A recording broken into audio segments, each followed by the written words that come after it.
The dust came first. Always the dust in Sundrift, rolling through the streets like something alive, something hungry. It coated the wooden planks of the saloon, settled into the creases of worn leather boots, and filled the lungs of anyone fool enough to breathe too deep.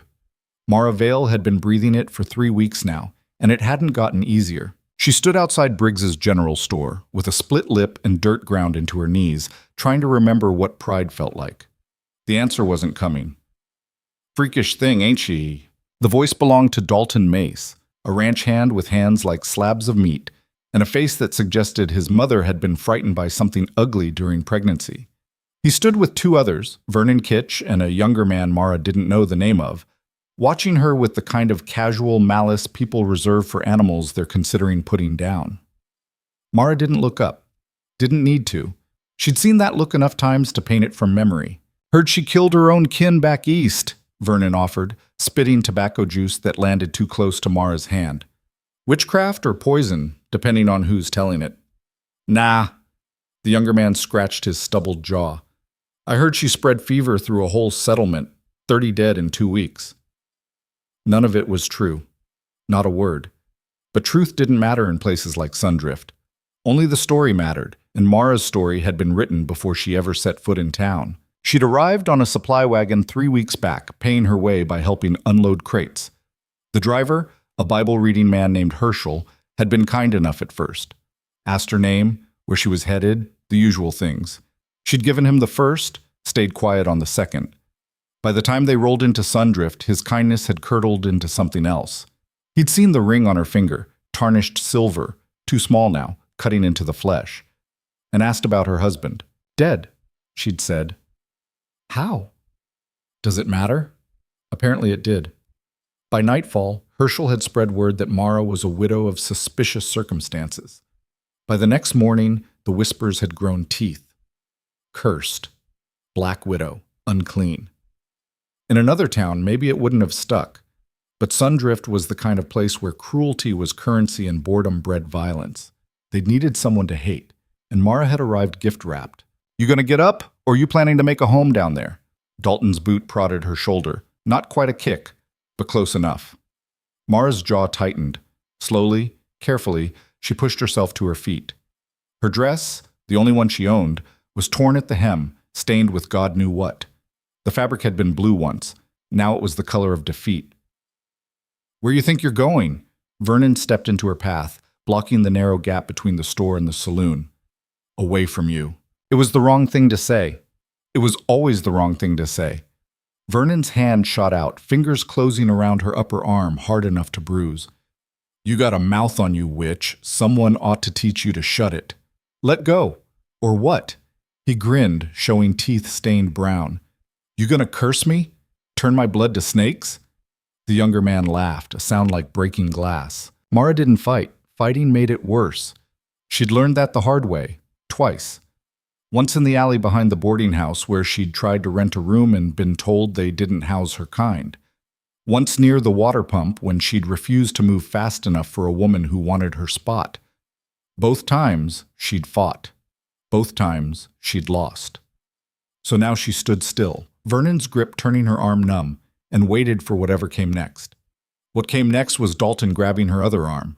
"She really is scrawny up close," he said, his breath hot and sour. "Like a scarecrow someone dressed up for fun."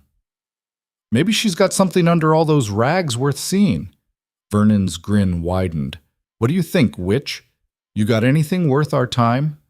Mara's heart hammered against her ribs, but her face stayed blank. A trick she'd learned young. Show nothing. Give them nothing. Let them get bored and move on. Except they weren't moving on. Vernon's free hand reached for the collar of her dress. "I wouldn't." The voice cut through the moment like a blade through silk. Low, rough, and carrying the weight of someone used to being obeyed. All 3 men froze. Mara turned her head, as much as she could with Dalton still gripping her, and saw him, tall, broad-shouldered, wearing a coat that had seen better years and a hat pulled low enough to shadow most of his face. But even in shadow, she could see his eyes. Cold, pale. The kind of eyes that didn't blink much. "Rourke, Vernon's voice had lost its swagger. "We're just having a conversation." Didn't look like conversation to me. The man, Rourke, didn't move closer, but somehow his presence filled the space anyway. Looked like you were about 3 seconds from doing something you'd regret. She's nobody, Dalton said, but his grip loosened. Just some cursed bitch that wandered in. Let her go. It wasn't a request. Dalton's hands dropped like he'd been burned. Vernon took a step back, his earlier confidence evaporating. Mara stood there, suddenly free, her arms aching where they'd been held.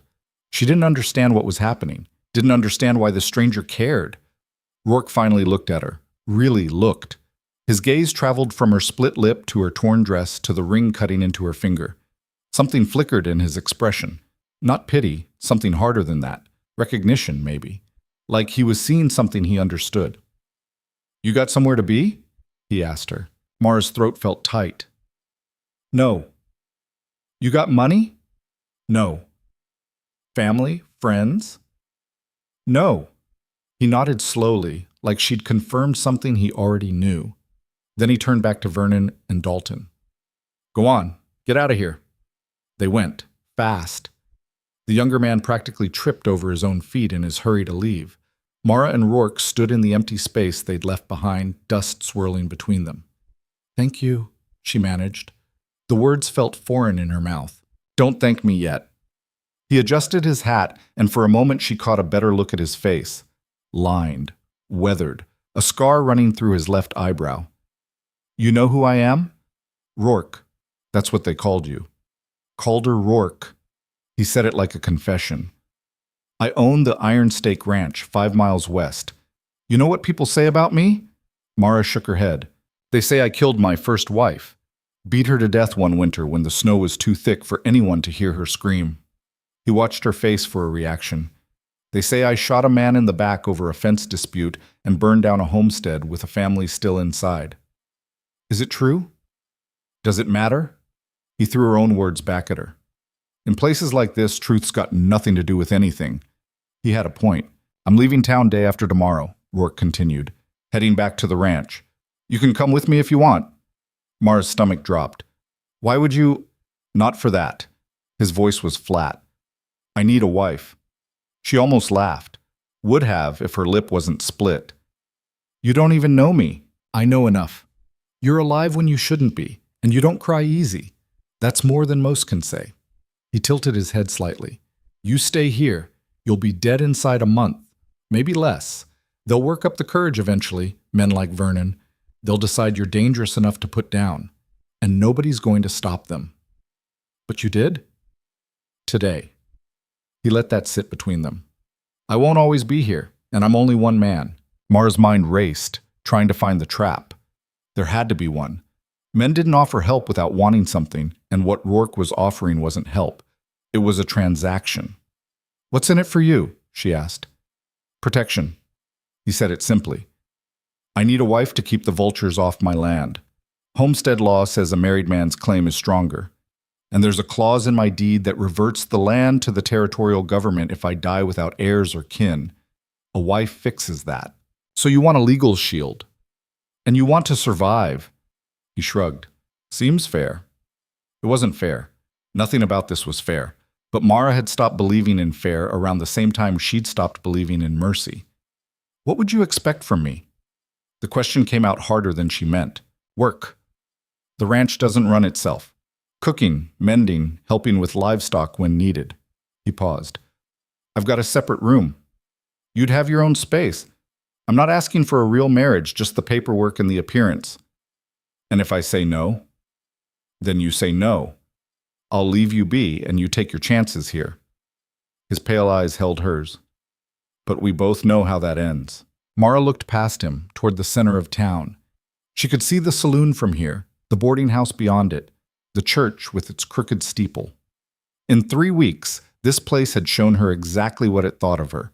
She'd been spat on, shoved, denied work, denied shelter, denied basic human decency. Staying meant dying slow. When do we leave? She said. Day after tomorrow, dawn. Rourke turned to go, then stopped. One more thing. That ring. Mara's hand went to it instinctively, protective. It's cutting into you, probably infected. He didn't sound concerned, just factual. You should take it off before it costs you the finger. It's stuck. Then we'll cut it off at the ranch. I've got tools. He tipped his hat, a gesture so old-fashioned it seemed out of place. See you day after tomorrow, Mrs. Vale, or whatever you want to call yourself. He walked away, boots kicking up dust, and disappeared around the corner toward the livery. Mara stood alone in the street, her arms aching, her lip throbbing, her whole body vibrating with something she couldn't name. Hope, maybe, or just the particular terror of jumping from one cliff to another. The next 2 days passed in a blur of preparation and dread. Mara had nothing to pack, no belongings beyond the clothes on her back and the rusted ring, but she cleaned herself as best she could with water from the public pump, rinsed the blood from her dress, and tried to look like something other than a ghost. People watched her. They always watched her. But now the watching came with a new edge. Suspicion mixed with confusion. Word had spread that Calder Rourke had intervened on her behalf, and nobody knew what to make of it. You spreading your legs for him already? A woman named Judith hissed as Mara passed her on the boardwalk. Is that how you work your curse? Mara kept walking. Which whore? Someone muttered from a doorway. Mara kept walking. She spent her last night in Sundrift under the overhang of an abandoned stable, listening to rats scratch in the walls and trying not to think about what she was agreeing to. Marriage to a stranger. A man with a reputation for violence. A man who needed her for legal reasons, not human ones. But then, nobody had ever needed her for human reasons. Her husband, her real husband, Thomas, had needed her for labor. For cooking and cleaning and warming his bed when he was drunk enough to want it. When the fever had taken him, slow and ugly, he'd cursed her name with his last breath, blamed her for his pain, for his failure, for every miserable thing in his short, bitter life. She'd buried him with her own hands in ground too frozen to dig properly. She'd marked the grave with a stone. She'd worn the ring because taking it off felt like admitting something she wasn't ready to admit. That she was glad he was gone. That she'd prayed for it, in the dark, in the moments when his fists came down and her ribs cracked and she thought, this is it. This is how I die. The ring had stayed on as punishment. Penance. A reminder that she'd failed at the one thing women were supposed to do. Be soft enough, good enough, silent enough to keep a man happy. Now it was just metal cutting into swollen flesh. And Calder Rourke was right. It would cost her the finger if she didn't deal with it. Dawn came cold and gray. Mara was waiting at the edge of town when Rourke appeared, leading 2 horses and a pack mule. He looked at her for a long moment, as if surprised she'd actually showed up. You ready? He asked. Yes. You sure? Once we're out there, there's no changing your mind. It's a 5-mile ride, and nobody's going to come looking for you if you decide you made a mistake. I'm sure. He nodded and handed her the reins to the smaller horse, a chestnut mare with kind eyes. She's steady. Won't throw you unless you do something stupid. Mara pulled herself into the saddle, her muscles screaming in protest. She hadn't ridden in years, but the body remembered. They rode out of Sundrift as the sun broke over the hills, painting the sky in shades of rust and gold. Mara didn't look back. Didn't need to. There was nothing in that town worth remembering. The land opened up around them, vast and indifferent. Scrub brush and rocky soil stretched for miles, broken only by the occasional stand of cottonwood or the skeletal remains of someone's failed dream. Out here, the wind was constant, pulling at clothes and hair, carrying the smell of sage and dust. Rourke rode ahead, silent. Not unfriendly, just absent of small talk. Mara appreciated it. She didn't have the energy for pretending. They stopped once, near a creek bed that was more memory than water. Rourke dismounted and offered her a canteen. She drank, the water lukewarm but clean, and handed it back without comment. You know how to shoot? He asked suddenly. The question caught her off guard. No. You'll learn. Can't live out here without knowing how to defend yourself. He recorked the canteen. Ranch gets visitors sometimes. Not all of them friendly. What kind of visitors? The kind looking for easy targets. He swung back into his saddle. But you won't be an easy target. Not anymore. They rode on. The ranch appeared near midday, rising out of the landscape like something half-born. A main house, weathered but solid, with a covered porch and shutters that had seen better days. A barn, leaning slightly but still standing. Fences that needed mending. A chicken coop, a well. It looked lonely, but it looked survivable. Rourke dismounted and started unloading the mule. "House is open. Pick whichever room you want upstairs. I sleep down here." Mara slid off her horse, her legs shaking. "Where do you want me to put my things?" He glanced at her, then at the horse, then back. "You don't have any things." "Right. There's clothes in the trunk upstairs. Belong to, He stopped. "They'll fit well enough. Use what you need." His first wife, Mara realized.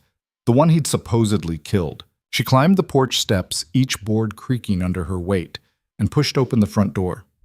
The inside was sparse but clean.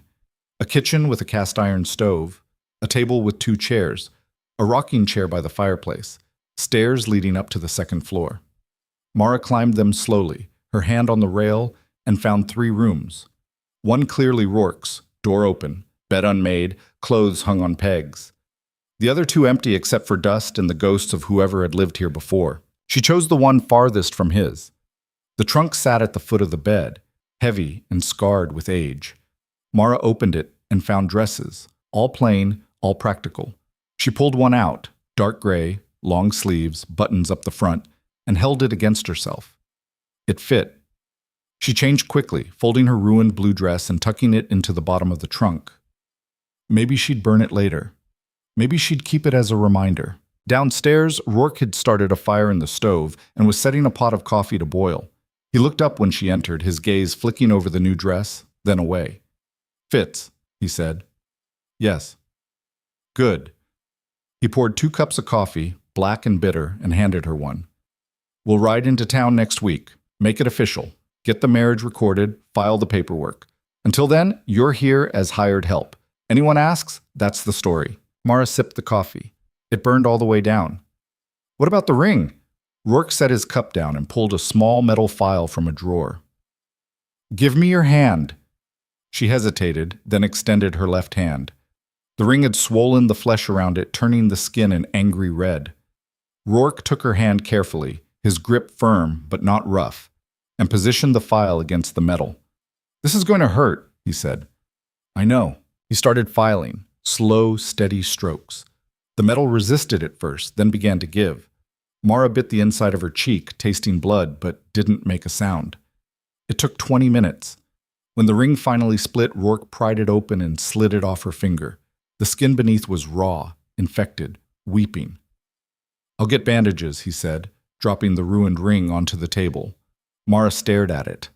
That small circle of tarnished silver, the last piece of Thomas she carried. "Burn it," she said. Rourke paused in the doorway, looking back. "Burn it," Mara repeated. "I don't want it." He picked up the ring, walked to the stove, and tossed it into the fire. The metal glowed red, then white, then melted into nothing. Mara watched it disappear, and for the first time in longer than she could remember, she felt something close to free. The days fell into a rhythm. Mara woke before dawn and started the fire. She cooked breakfast, eggs, bacon, bread when they had it, and left Rourke's plate on the table. He ate in silence, then headed out to work the land. She cleaned, mended fences, fed the chickens, hauled water from the well. It was hard work, harder than anything she'd done in Sundrift, but it was honest. And nobody hit her. Rourke kept his distance. He spoke only when necessary, offered no kindness but no cruelty either. He was a presence, solid and unmoving, like the house itself. At night, they ate dinner across from each other at the small table. Sometimes he'd comment on the food, good, or need salt, and she'd nod.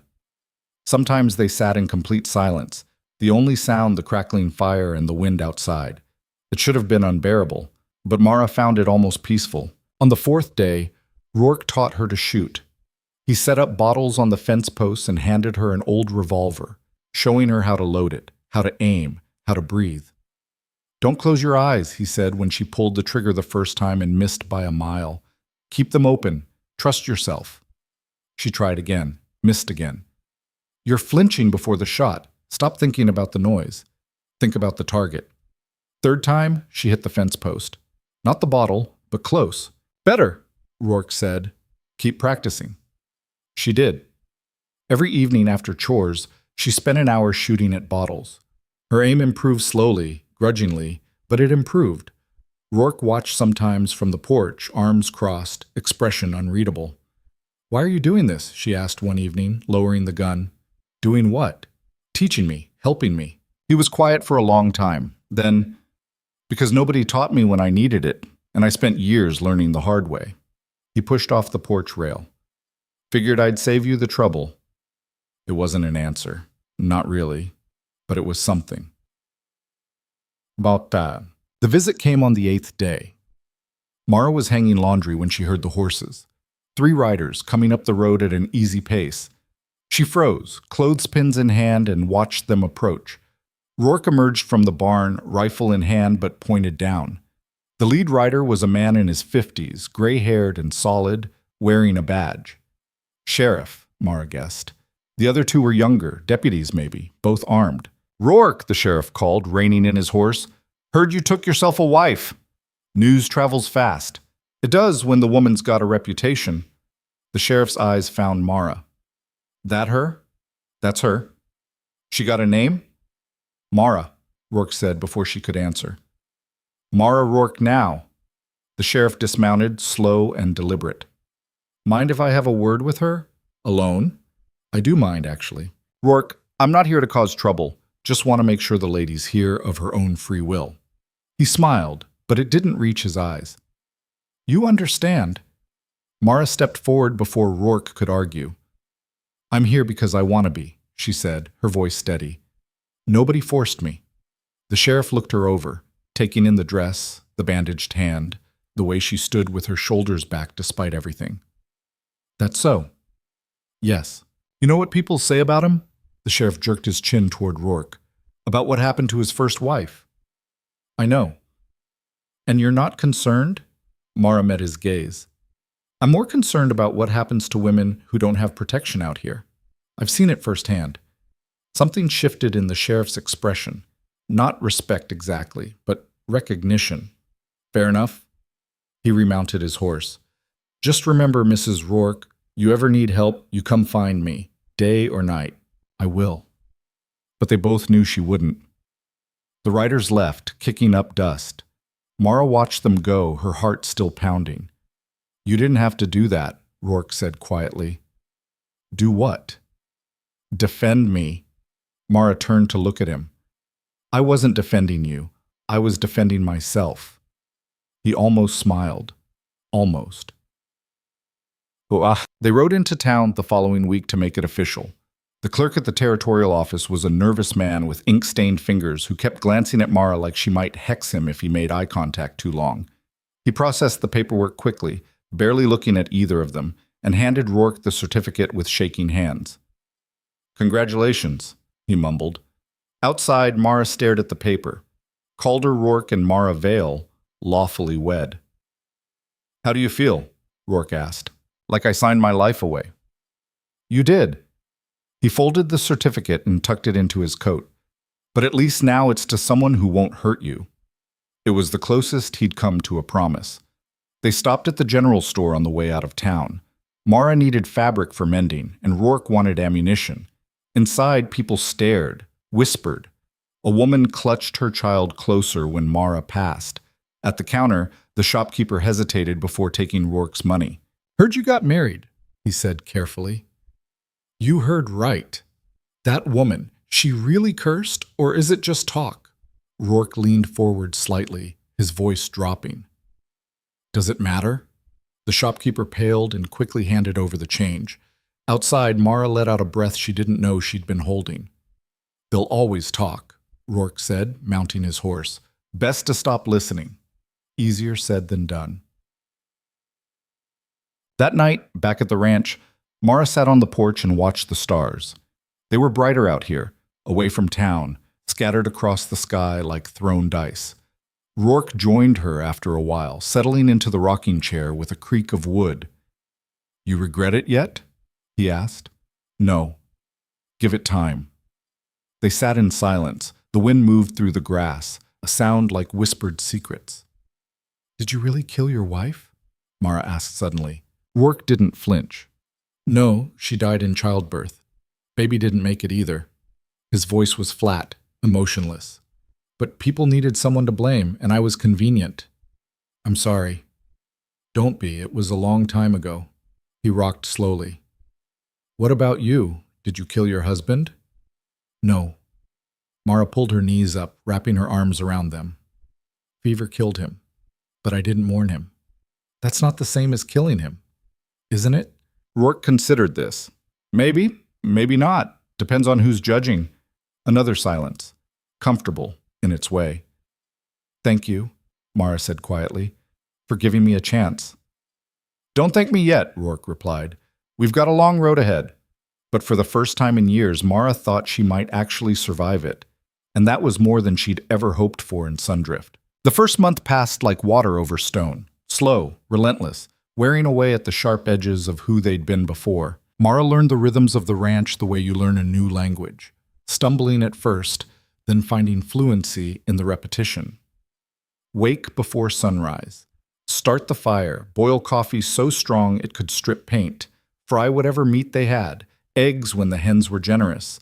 Leave Rourke's plate on the table and take hers to the porch, where she could watch the land wake up under a sky that never seemed to stop changing colors. Rourke would eat quickly, mechanically, like fuel going into a machine. Then he'd be gone, mending fence lines, checking on the cattle, hauling feed, fixing whatever had broken overnight. The ranch demanded constant attention, constant labor, and he gave it without complaint. Mara's days filled with different work but no less demanding, hauling water from the well until her shoulders screamed, scrubbing floors that would just get dirty again, beating rugs that released clouds of dust older than her marriage, feeding chickens that pecked at her hands like tiny feathered tyrants, learning which tools did what, where things were kept, how to coax the temperamental stove into cooperation. Some days she wanted to scream from the monotony of it. Other days the monotony felt like salvation. Nobody hit her here. Nobody spat at her feet or called her cursed. The work was hard, yes, but it was clean, honest. And at the end of each day, when her muscles ached and her hands were raw, she could sit on that porch and know she'd earned her place. That mattered more than she'd expected. Rourke kept his distance, maintaining the careful boundary they'd established. Separate rooms, separate lives that happened to occupy the same space. He didn't ask about her past beyond what she'd already told him, and she returned the favor. Some mornings they'd go hours without speaking. Other times he'd mention something practical. The fence on the north pasture needs posts replaced, or we're low on flour. And she'd nod, filing the information away. It wasn't warmth, but it wasn't cruelty either. It was something in between, something Mara didn't have a name for yet. The shooting practice continued every evening. Mara's aim improved week by week, her hands learning to steady themselves, her eye learning to track the target without flinching. The bottles shattered more often now, glass exploding in small victories that made her feel less helpless than she had in years. Better, Rourke said one evening after she'd hit 3 in a row. You're thinking less, reacting more. That's good. How long did it take you to get good at this? Mara asked, reloading. Too long. And I had to learn while people were shooting back. He leaned against the fence post, arms crossed. You've got the luxury of practice. Use it. She raised the gun again, sighted down the barrel, squeezed the trigger. The bottle exploded. What happens if someone does come here? She asked. Someone dangerous, I mean. You shoot them. Just like that? Just like that. His voice held no hesitation. Out here, you don't get second chances. Someone means you harm, you end it before they do. Mara lowered the gun, feeling its weight in her hands. I've never killed anyone. Hope you never have to. Rourke pushed off the fence. But if it comes down to them or you, don't hesitate. Hesitation gets you buried. That night, Mara lay in her bed upstairs and thought about what it would feel like to pull a trigger with a person on the other end instead of a bottle. The weight of it. The finality. She'd seen death up close, Thomas dying in their bed, fever turning him into something unrecognizable. But watching someone die and causing it were different things entirely. She hoped Rourke was right, that she'd never have to find out. Winter started creeping in during the second month, bringing cold that cut through clothes and turned morning chores into small acts of suffering. Mara's hands cracked and bled from the constant exposure. She wrapped them in cloth, kept working, tried not to think about how much worse it would get. Rourke noticed. He didn't say anything, but one evening he left a tin of salve on the kitchen table. No note, no explanation, just the salve. Mara used it, and her hand stopped bleeding. Small gestures like that started appearing. A warmer coat hung on her peg by the door. Extra firewood stacked near her room. A pair of work gloves that fit better than the ones she'd been using. Rourke never mentioned them, never asked for thanks, never made a production out of basic consideration. It was the strangest kindness Mara had ever experienced. She tried to return it in the ways she could. His shirts got mended more carefully. His coffee got stronger. She started baking bread twice a week instead of once, and made extra so he could take some with him when he rode out to check the far pastures. They were building something, she realized. Not affection, exactly, not friendship, but a kind of mutual respect born from shared survival.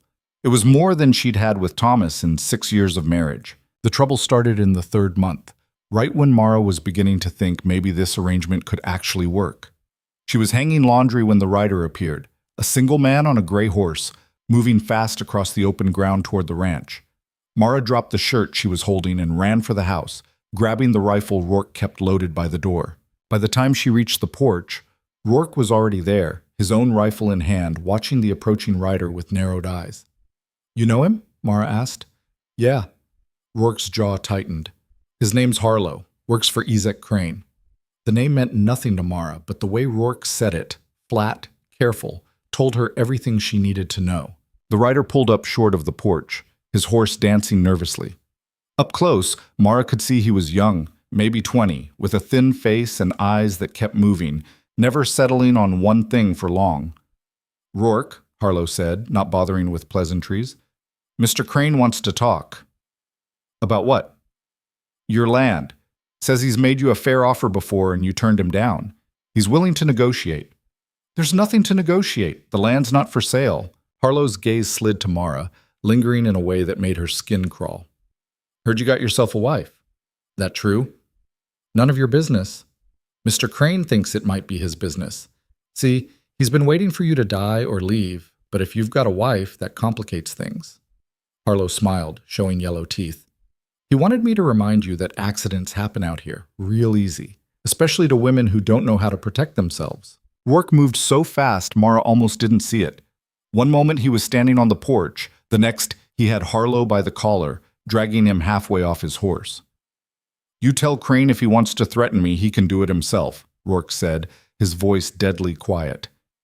"And if I hear about anyone coming near my wife, I'll kill him myself. Slow. You understand?" Harlow's face had gone pale. "I'm just delivering a message." "Message delivered." Rourke shoved him back into the saddle. "Now get off my land before I change my mind about letting you leave." Harlow didn't need to be told twice. He wheeled his horse around and took off at a gallop, dust rising in his wake. Mara watched him go, her heart hammering. "Who's Ezek Crane?" Rourke stood there for a long moment, staring after the rider. "Someone I should have killed a long time ago." "That's not an answer. It's the only one you're getting right now." He turned toward the barn. "Come on, we've got work to do." But Mara wasn't letting it go. She followed him into the barn, where he started checking the horses with quick, practiced movements. "If someone's threatening us, I have a right to know why," she said. "Us." Rourke glanced at her. "Interesting choice of words. You made me your wife. Legal or not, that makes this my problem too." He finished checking the mare's hooves and straightened, facing her. "Ezek Crane owns most of the land north of here. He's been buying up properties for years, sometimes legally, sometimes not. He wanted this ranch before I ever got here, but the previous owner wouldn't sell. Then the owner died, and I bought it at auction. And Crane didn't like that. Crane doesn't like anything he can't control." Rourke moved to the next stall. "He's made offers. I've refused. He's made threats. I've ignored them. Now he's getting creative." "Creative how?" "You heard Harlow. Accidents happen. Fires, poisoned wells, cattle driven off cliffs. And if that doesn't work, sometimes people just disappear." He looked at her directly. "That's who Ezek Crane is. That's what he does." Mara's stomach tightened. "Why didn't you tell me this before I agreed to come here? Would it have changed your answer?" She thought about Sundrift, about Vernon and Dalton and the woman who'd called her a witch whore, about sleeping under stable overhangs and going days without food. "No," she admitted. Then it didn't matter. Rourke closed the stall door. "But now you know. Crane's going to push harder. He always does when he senses weakness." "I'm not weak. I didn't say you were. Something shifted in his expression. But Crane doesn't know that. All he sees is a woman he can use to get to me. Then we'll show him he's wrong. Rourke almost smiled. We will, but it won't be easy, and it won't be safe. You sure you're ready for that? Mara met his eyes. I've been not safe my whole life. At least here I know what I'm fighting. This time he did smile, brief as a flash of lightning. Fair enough. The threat started small. 3 days after Harlow's visit, Mara found 2 of their chickens dead in the coop, necks wrung. No predator had done it. The birds were just killed and left there. A message more than anything. A week later, part of the north fence was cut, and 6 head of cattle wandered off. They found 5 of them. The 6th was gone, likely stolen. The well water turned foul one morning, and Rourke had to spend half a day cleaning it out, finding a dead animal someone had thrown down there during the night. Each incident was small enough to maybe be coincidence. Put together, they formed a pattern. Rourke hired 2 ranch hands, weathered men named Cobb and Jessup, who'd worked for him before and could be trusted to keep their mouths shut and their eyes open. They slept in the bunkhouse and took turns on night watch, rifles always close.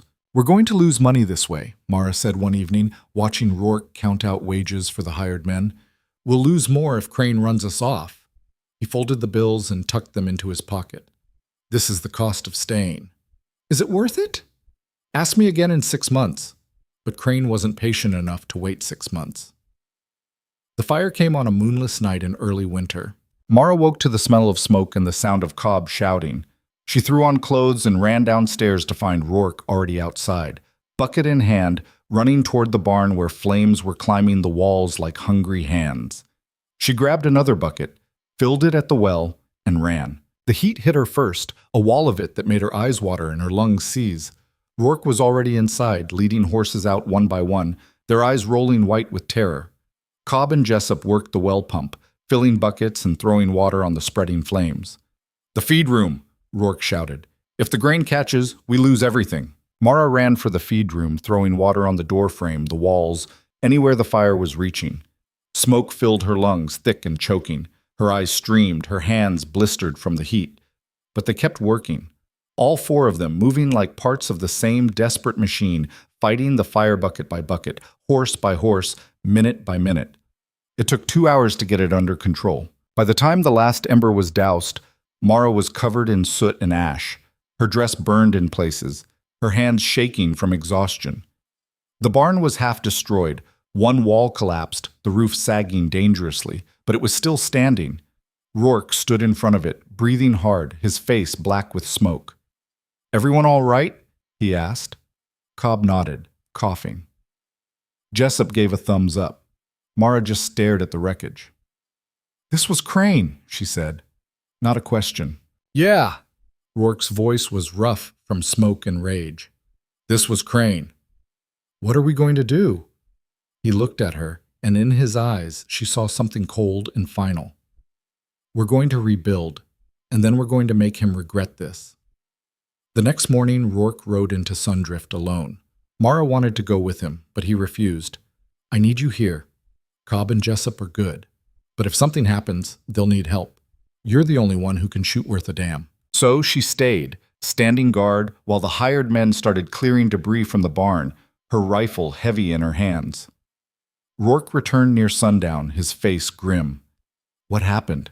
Mara asked as he dismounted. Talked to the sheriff, told him about the fire, the threats, all of it. He handed his horse's reins to Cobb. He said without proof, there's nothing he can do. Even though everyone knows it's Crane, especially because everyone knows it's Crane. The sheriff's scared of him. Most people are. Rourke headed for the house. We're on our own. Inside, Mara poured him coffee and sat across from him at the table. His hands were scraped raw from pulling timber, his knuckles bleeding. Let me see, she said. He hesitated, then extended his hands. Mara fetched the salve he'd given her weeks ago and worked it into his torn skin, careful around the worst cuts. You don't have to do this, he said quietly. Do what? Stay. Fight. This isn't your war. Mara looked up from his hands. You made it my war when you married me. That was the deal, remember? Protection. Partnership. Partnership implies equality. This isn't equal. I'm putting you in danger.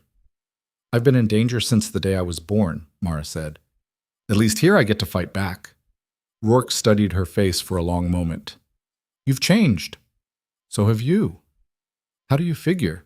You smile sometimes now. Not often, but sometimes. She finished with the salve and set it aside.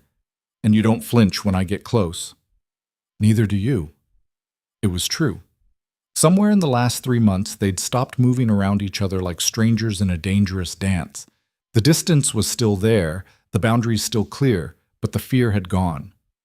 That night, Mara couldn't sleep. She lay in her bed listening to the house settle and thought about fire, about how quickly things could burn, how fragile safety really was, even out here, even with walls and rifles and hired men standing watch.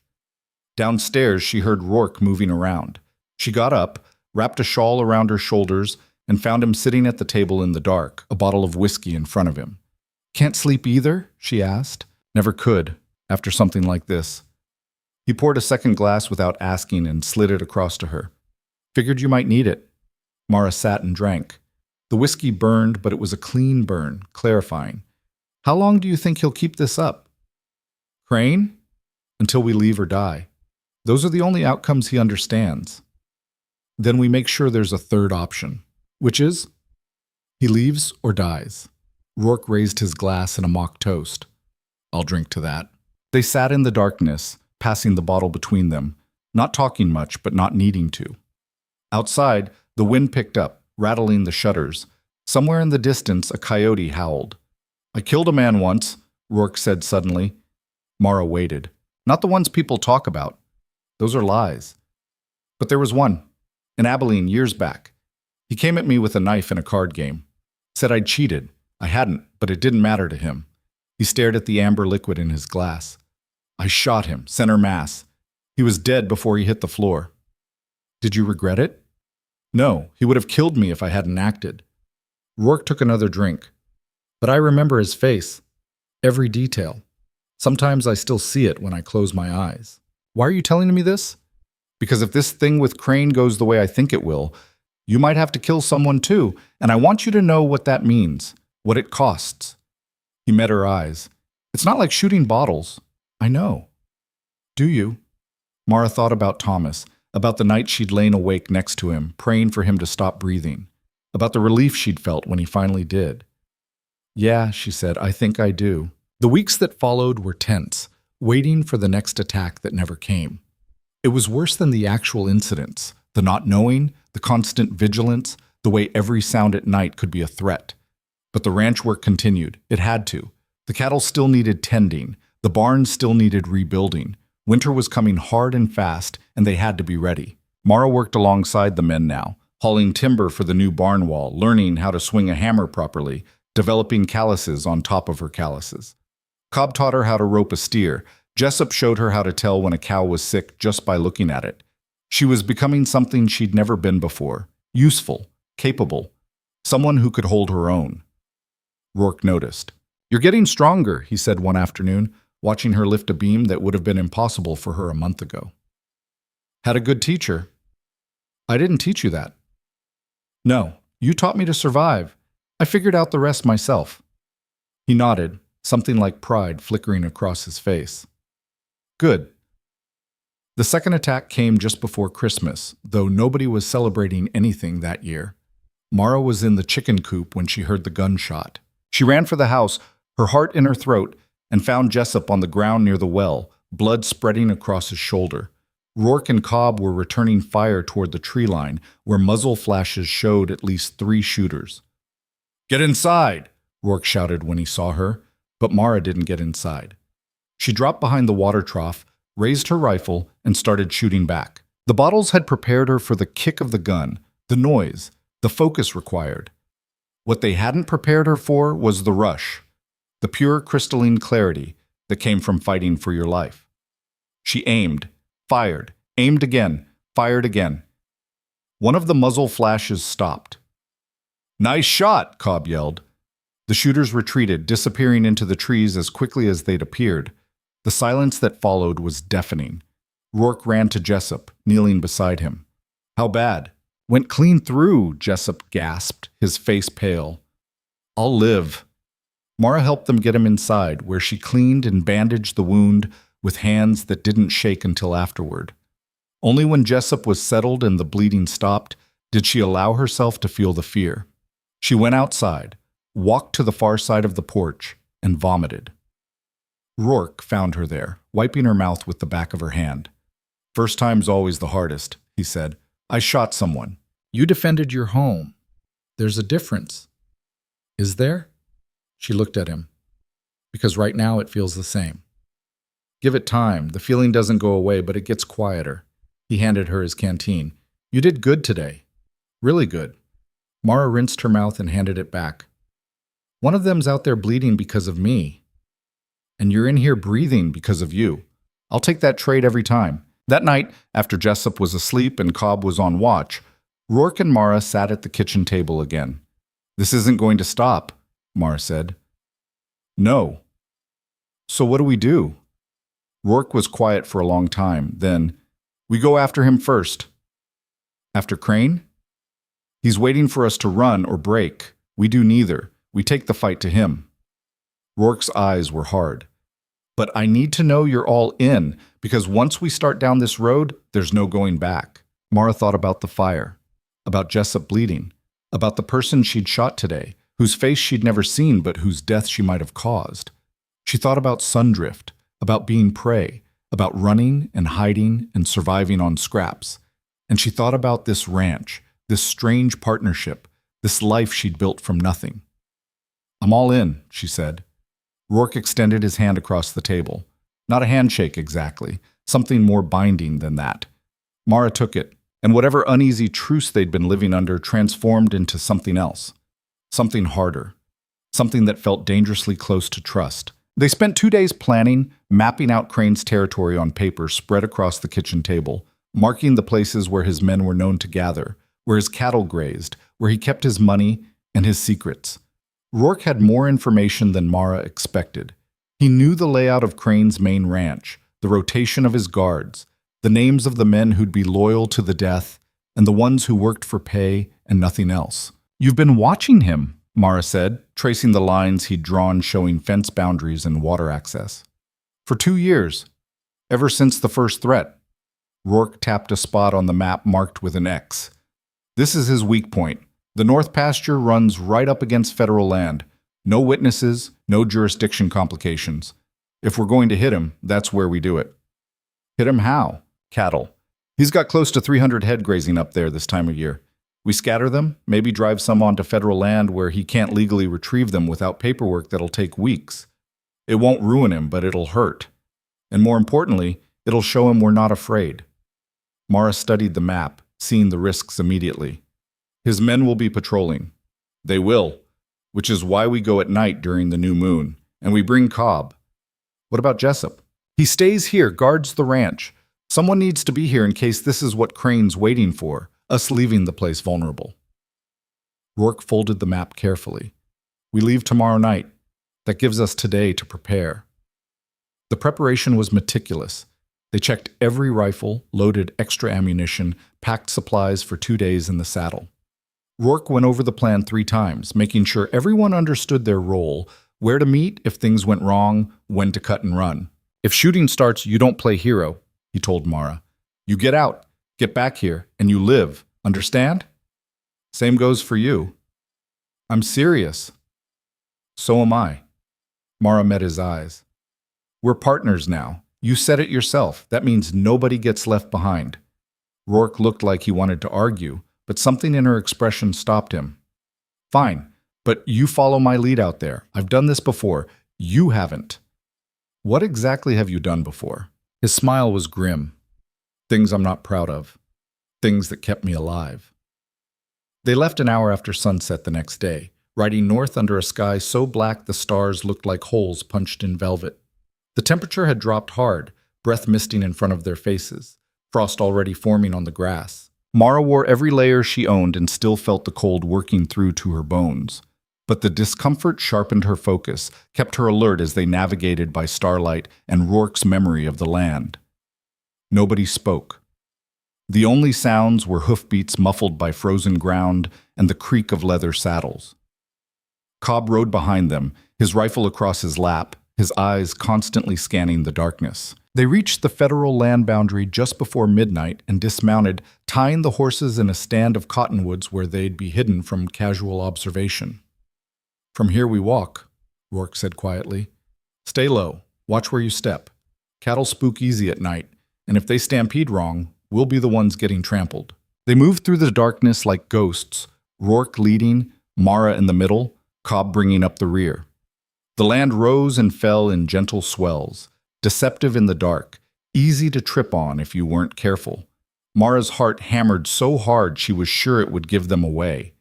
Every shadow looked like a rider, every sound like approaching danger. Her hands were slick with sweat inside her gloves, despite the cold. Then she saw them, dark shapes against darker ground. The cattle bedded down for the night in loose clusters across the pasture. Hundreds of them, just like Rourke had said. "There," Rourke whispered, pointing to a ridge about 200 yards east. "Guard post. See the firelight?" Mara squinted and caught it. A small orange glow, mostly hidden behind rocks, but visible if you knew where to look. "One man, maybe two," Rourke continued. "They'll have rifles. Soon as the cattle start moving, they'll know something's wrong. So we need to move fast. Faster than fast." He looked at Cobb. "You take the west side, start pushing them north toward the federal boundary. Mara, you're with me on the east. We get them running, keep them running, don't stop until they're scattered across 3 counties. Cobb nodded and disappeared into the darkness. Rourke turned to Mara. "You ready?" She wasn't, but she said yes. They split up, circling around the herd from opposite sides. Mara's job was simple. Make noise, wave her arms, get the cattle moving. The execution was harder. She'd never worked cattle in daylight, let alone in pitch darkness on someone else's land while armed men watched for intruders. She waited for Rourke's signal, a low whistle that sounded almost like wind through grass. Then she moved. She started yelling, waving her coat, kicking at the ground. The nearest cattle lurched to their feet, confused and alarmed. More joined them. Then more. Within seconds, the whole herd was up and moving, a dark tide of muscle and panic flowing north. Gunshots cracked from the ridge. "Go, go, go, go!" Rourke's voice cut through the chaos. Mara ran alongside the stampede, keeping them moving, her lungs burning from cold air and exertion. More gunshots. Closer now. Something buzzed past her ear. A bullet, she realized with sick clarity. Someone was shooting at her. She dropped low, still moving, still pushing the cattle. They were panicking now, running blind, exactly what they needed. The sound was incredible. Thousands of pounds of beef thundering across frozen ground, bellowing and crashing into each other. Then she saw the riders coming from the south, 4 of them, charging hard to cut off the stampede. "Rourke!" she screamed. He was already moving, his rifle up, firing toward the riders. One went down, horse and man tumbling. The others veered off, trying to flank around. "The boundary!" Rourke shouted. "Get them across!" Mara pushed harder, her legs screaming, her throat raw. The cattle were strung out now, some still running, others breaking off in confusion. But enough were heading north, toward the invisible line that separated Crane's land from federal territory. More gunshots. A bullet kicked up dirt at her feet. She threw herself sideways, landed hard, rolled, came up running. Cobb appeared out of nowhere, firing methodically at the pursuing riders. "Get out of here!" he yelled at Mara. "We got this!" But Mara kept moving, kept pushing, because stopping meant thinking and thinking meant fear, and fear meant dying. The cattle hit the boundary and kept going, spreading out across federal land like water breaking through a dam. Behind them, the riders had pulled up, not willing to cross onto government territory where they'd lose any legal protection. Rourke grabbed Mara's arm. "Move, now!" They ran back toward the trees where they'd left the horses, Cobb covering their retreat with precise rifle fire that kept the riders at a distance. Mara's lungs felt like they were filled with broken glass. Her legs barely worked. But she ran anyway, because the alternative was unthinkable. They reached the horses and mounted in one fluid motion born of pure adrenaline. Then they were riding hard to the south, low over their horses' necks, the wind screaming in their ears. Nobody pursued. Crane's men knew better than to chase onto land where they had no authority, no backup, no advantage. They rode for 2 hours before Rourke finally slowed, letting the horses catch their breath. Mara slumped in her saddle, shaking from exhaustion and delayed shock. "Everyone all right?" Rourke asked. I'm good, Cobb said. Mara managed a nod. Then we did it. Rourke's teeth flashed in the darkness. We just cost Ezek Crane about $40,000 in scattered cattle and federal recovery fees. He's going to come for us, Mara said. Her voice sounded distant, not quite her own. Yeah, he is. Rourke urged his horse forward again, slower now. But now he knows we're not easy prey. That changes things. They reached the ranch as dawn broke, exhausted and filthy and alive. Jessup met them at the door, rifle in hand, relief evident on his face. Heard shots in the distance. Thought maybe... We're fine, Rourke said, dismounting stiffly. Any trouble here? Quiet as a graveyard. Good. Keep it that way. Next few days are going to be rough. Mara stumbled inside, barely making it to a chair before her legs gave out. Her hands were shaking so hard she couldn't hold the cup of coffee Jessup poured for her. Rourke sat across from her, looking almost as wrecked as she felt. You did good out there. I got shot at. And you didn't freeze. That's what matters. He drained his own coffee in one long swallow. Get some rest. We're going to need it. But rest didn't come easy. Mara lay in her bed as morning light filled the room, staring at the ceiling, replaying every moment of the night. The gunshots. The stampede. The bullet that had come so close she'd felt its passage. She'd almost died. The thought should have terrified her. Instead, she felt strangely calm. Alive in a way she'd never experienced before.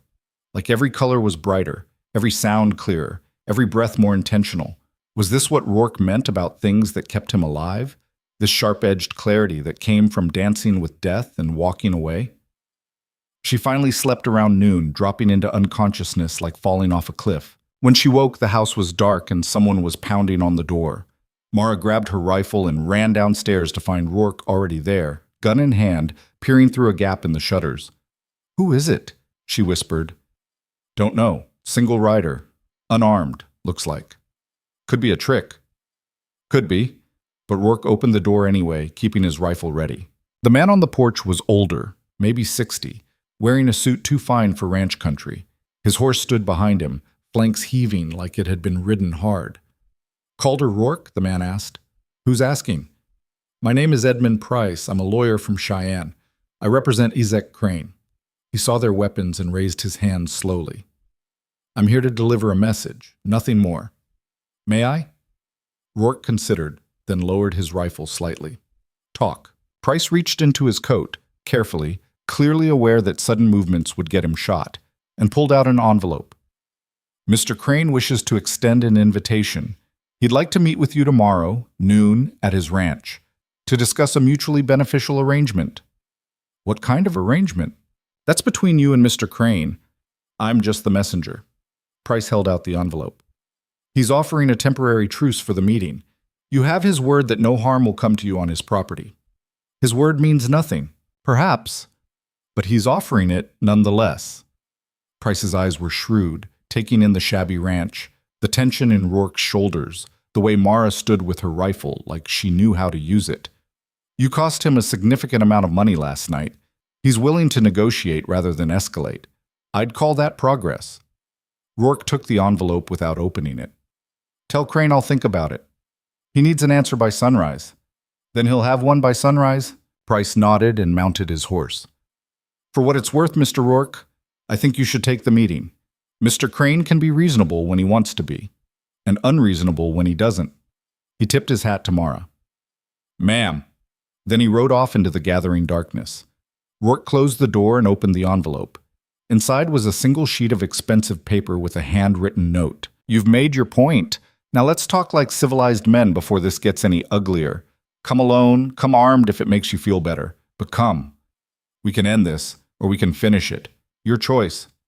It was signed with a flourish. E. Crane. It's a trap, Mara said.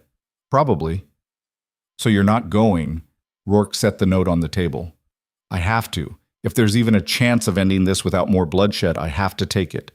He'll kill you the moment you set foot on his land. Maybe. Or maybe he really does want to negotiate. Rourke met her eyes. I've fought enough wars to know when to recognize a ceasefire, even a temporary one. And right now we need time to recover, regroup, prepare for whatever comes next. Then I'm going with you. No, Yes. Mara, you said we're partners. You said nobody gets left behind. She stood her ground. You're not walking into that alone. If it's a trap and we both go, we both die. Someone needs to survive to keep this place running. Then let Cobb and Jessup keep it running. They know the work as well as we do. Mara's voice hardened. You go, I go. That's not negotiable. They stared at each other, neither willing to back down. Finally, Rourke broke the silence. You're the most stubborn woman I've ever met. You married me for it. He almost laughed. Fine, we both go. But you stay behind me. You don't speak unless spoken to. And if shooting starts, you run. Deal? No deal on the running part. Everything else, fine. You're going to get us both killed. Probably, but at least we'll go out fighting. This time Rourke did laugh, short and sharp. When did you get so bloodthirsty? When I realized I had something worth fighting for. The words hung in the air between them, carrying more weight than Mara had intended. Rourke's expression shifted, something complicated passing behind his eyes. Get some rest, he said quietly. Tomorrow's going to be a long day. They rode out at mid-morning, leaving Cobb and Jessup armed and watchful. The hired men hadn't liked the plan, had argued against it with the kind of vehemence that came from genuine concern, but Rourke had been firm. If we're not back by sunset, assume the worst, he'd told them. Pack what you can, burn the rest, and get out. Don't try to avenge us. Just survive. Like hell, Cobb had muttered, but he'd nodded. The ride to Crane's ranch took 3 hours. The land changed as they traveled north, becoming greener, more fertile, clearly better maintained. Crane's cattle dotted the hillsides, fat and healthy. His fences were straight and strong, his water access abundant. It was everything their ranch wasn't, and Mara understood suddenly why he wanted their land. Not because he needed it, but because he couldn't stand the idea of anyone else having something he didn't control. Men like that didn't negotiate. They took. The main house appeared over a rise, a sprawling structure that looked more like something from back east than frontier territory. 2 stories, painted white, with columns and a wide porch and windows that probably cost more than Mara had earned in her entire life. Guards stood at intervals along the fence line, all armed, all watching. Still time to turn back, Rourke said. No, there isn't. They rode up to the main gate where 2 men stopped them. Rourke? One asked. That's right. You're expected. But she's not. The guard nodded at Mara. She's my wife. Where I go, she goes. The guards exchanged glances. Wait here. One disappeared toward the house.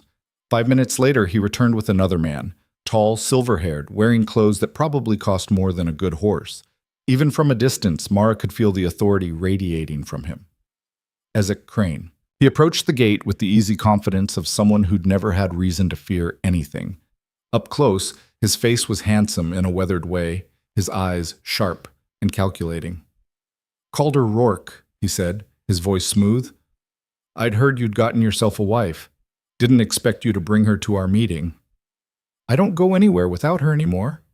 Crane's gaze shifted to Mara, assessing. Brave or foolish, can't decide which. What's your name, girl? Mara Rourke. She said it clearly, no hesitation. Rourke now, is it? Interesting. He smiled, but it didn't reach his eyes. Well, Mrs. Rourke, welcome to my home. I promise you'll leave it alive, assuming your husband has sense enough to listen to reason. Is that a threat? Rourke asked. An observation. Come inside. Let's talk like civilized people. The house interior was exactly what Mara expected. Expensive furniture, thick rugs, paintings on the walls that probably depicted Crane's various conquests and achievements. Everything calculated to intimidate, to remind visitors of the wealth and power they were dealing with. Crane led them to a study lined with books that looked like they'd never been read. He poured 3 glasses of whiskey from a crystal decanter and handed them out. To new beginnings, he said, raising his glass. Rourke didn't drink, neither did Mara. Crane shrugged and downed his own. Suit yourselves. Let's get to business then. You cost me a lot of money last night. Scattered my herd, made me look weak in front of my men. That can't stand. You burned my barn, shot my hired man, poisoned my well. I'd say we're about even. Even? Crane laughed. Son, we're not even close to even, but I'm willing to let it go. Here's my offer. I'll buy your land for fair market value. You walk away, no hard feelings, everybody lives. And if I refuse? Then this gets ugly. And I mean ugly in ways you can't imagine. Crane leaned back in his chair. I've got 20 men I can put in the field. You've got what, 2 hired hands? 3 counting your wife here, though I doubt she's much use in a real fight. Mara felt Rourke tense beside her. That land is mine, Rourke said. Legal and paid for. I'm not selling. Everything's for sale at the right price. Not this. Crane's expression hardened. You're making a mistake. A fatal one. Wouldn't be the first. For a long moment, the room was silent, except for the ticking of an expensive clock on the mantel. Crane studied Rourke like a man trying to find a weakness, a crack to exploit. Finally, he smiled. You've got spine. I'll give you that. More than most. Tell you what, I'll give you 1 week to reconsider. After that, I take what I want the way I want. And Rourke, when I come for you, I won't be offering deals anymore. I'll be offering funerals. Is that all? Rourke stood. One more thing. Crane's eyes slid to Mara. Pretty wife you've got. Real pretty. Be a shame if something happened to her because of your stubbornness. Rourke moved so fast Mara barely saw it. 1 second he was standing calmly, the next he had Crane by the throat, slammed against the wall, his revolver pressed under Crane's chin. You threaten her again, Rourke said, his voice deadly quiet. And I'll kill you right here. Lawyers truce your men, all of it. None of it will matter. Understand? Crane's face had gone purple, but he managed a nod. Rourke released him and stepped back. We're leaving. Anyone tries to stop us, I start shooting. They walked out of that house with their backs exposed and their hearts hammering, expecting bullets any second. But Crane's men just watched, fingers on their triggers but not firing. Not yet.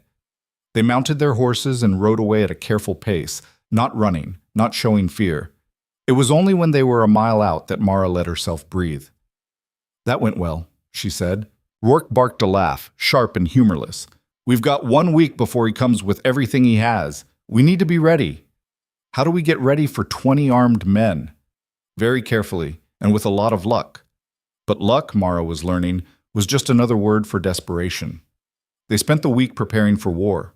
Rourke bought more ammunition, reinforced the windows with shutters that could stop bullets, stockpiled water and food in case of a siege. Cobb and Jessup worked from dawn to dusk, fortifying the ranch, creating defensive positions, mapping fields of fire. Mara learned to reload faster, shoot more accurately, think like someone who might have to kill to survive. Aim for center mass, Rourke told her during practice. Don't try for fancy headshots. You want to stop them, not impress them. She fired. The bottle exploded. Good, again. Fire, reload, over and over until her hands moved without thought, muscle memory taking over. At night, they planned. Every possible attack vector, every way Crane might come at them, every desperate gambit they could try if things went completely wrong. We can't win a straight fight, Rourke said on the 5th night. 20 against 4, we lose every time. Our only chance is to make it so costly that Crane decides we're not worth it. He's not going to decide that, Mara said. His pride won't let him. I know, which means we're probably going to die. Rourke looked at her across the table. I'm sorry. I brought you into this. It's my fault. Stop. I chose this. Nobody forced me. I should have let you stay in Sundrift, let you take your chances there. At least you might have survived. I wouldn't have. You know that. Mara reached across and took his hand, the first time she'd initiated contact like that. Whatever happens, I don't regret coming here. I don't regret meeting you. This life, short as it might be, is better than anything I had before. Rourke's fingers tightened around hers. We're not dead yet. Maybe we get lucky. Maybe. But neither of them believed it. The attack came on the 7th day just before dawn. Mara woke to gunfire and the smell of smoke. She grabbed her rifle and ran downstairs to find the ranch under assault from 3 sides simultaneously. Muzzle flashes lit up the pre-dawn darkness. Bullets punched through shutters, splintered wood, shattered glass. Rourke was at the front window, firing methodically. Cobb held the east side, Jessup the west. Mara took the stairs, covering the upper floor, her heart in her throat. The attackers were professional, coordinated, clearly experienced. They moved in teams, one group providing covering fire while another advanced. Crane had brought his best men for this. "They're trying to burn us out," Jessup shouted. "Fire on the barn!" Mara ran to the window and saw it, flames climbing the rebuilt wall, catching fast despite the recent rain. If the barn went, the house was next. "I'm going out there," Rourke yelled. "You'll be killed the second you step outside." "Then I'll be killed." He was already moving. "Cover me." Mara ran to the front window and started firing as fast as she could reload, not aiming, just putting bullets in the general direction of the attackers to make them keep their heads down. Rourke burst through the door and sprinted for the well, moving low and fast. Bullets chewed up the ground around him. One caught his leg, sent him sprawling. He got up, kept moving, reached the well. Mara's rifle clicked empty. She fumbled for more ammunition, her hand shaking so hard she could barely load the rounds. Then Cobb was beside her. "Go help him. I've got this." She didn't argue. She ran down the stairs and out the door into hell. The world was noise and fire and chaos. Bullets whipped past her. Something tugged at her sleeve. She kept running, reached Rourke at the well where he was hauling up buckets with his wounded leg bleeding freely. "Get back inside," he shouted. "Shut up and throw." She grabbed a bucket and ran for the barn, dumping water on the flames. Another bucket. Another. They worked together, desperate and frantic, while bullets filled the air around them. Mara expected to die any second. Welcomed it, almost, because at least she'd die fighting beside someone who mattered. The sun rose, bringing light that showed just how bad it was. 15 attackers, maybe more, dug in behind cover with clear sight lines to the house. The barn was still burning despite their efforts. Jessup was down, clutching his side, blood seeping between his fingers. They were losing. Rourke grabbed Mara's arm. "Get inside, get the horses. When I say run, you run. You and Cobb, you get out of here." "No, that's an order, not a request. I don't take orders from you." Then the riders appeared on the southern ridge. At first, Mara thought it was more of Crane's men, flanking around to cut off any escape. But these riders weren't shooting. They just sat there on horseback, silhouetted against the rising sun. The firing slowed. Stopped. Everyone watching these new arrivals. One rider separated from the group and came forward at a walk. As he got closer, Mara recognized the silver star on his chest. The sheriff. He rode right into the middle of the firefight, his hands up, unarmed. "Ezek!" he called out. "This stops now." From behind cover on the east side, a figure stood. Crane himself, rifle in hand. "This isn't your business, Sheriff. I'm making it my business. You're attacking a legally owned homestead. That's attempted murder, arson, and about 6 other charges I can think of." The sheriff gestured to the riders behind him. "I brought 12 deputies. You want to add killing a lawman to your list of crimes?" Crane's jaw worked. "He scattered my cattle, cost me thousands. Then sue him, take it to court. Don't burn him out like some kind of outlaw." The sheriff's voice hardened. "I've looked the other way on a lot of things, Ezek. But this I can't ignore. Stand down or I'll arrest every man here." For a long, terrible moment, Mara thought Crane would keep shooting, that he'd kill the sheriff just to make his point. Then Crane lowered his rifle. "This isn't over, Rourke," he called out. "Not even close."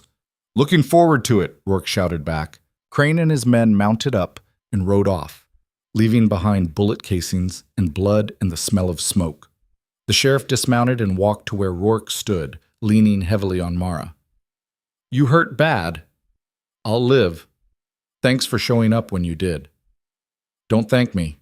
Thank your wife." The sheriff nodded at Mara. "She rode into town 3 nights ago, woke me up, told me what was coming. Said if I didn't do something, there'd be a massacre I'd have to answer for." Rourke stared at Mara. "You did what?" "You were asleep. I went into town." She said it simply. "Figured it couldn't hurt to try." "You could have been killed on the road alone at night." "Yeah, well, I wasn't." The sheriff smiled slightly. "You've got to keep her here, Rourke. Most women would have run the other direction." "She's full of surprises.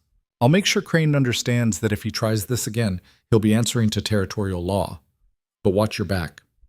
He's not the type to forgive being embarrassed." The sheriff remounted. "Get that leg looked at. And Mrs. Rourke, you ever decide you're tired of ranching, come see me. The territory could use more people with your particular brand of courage." They watched him ride away with his deputies, the sun fully up now, illuminating the damage. The barn was half destroyed again. Jessup needed a doctor. The house looked like it had been through a war, but they were alive. Against all odds, they were alive. Rourke turned to Mara, his face unreadable. You rode into town alone, at night, without telling me. Yes? That was reckless and stupid, and he stopped, and probably saved all our lives. Probably. He pulled her close, ignoring his bleeding leg, holding her tight enough that she could feel his heart hammering against her chest.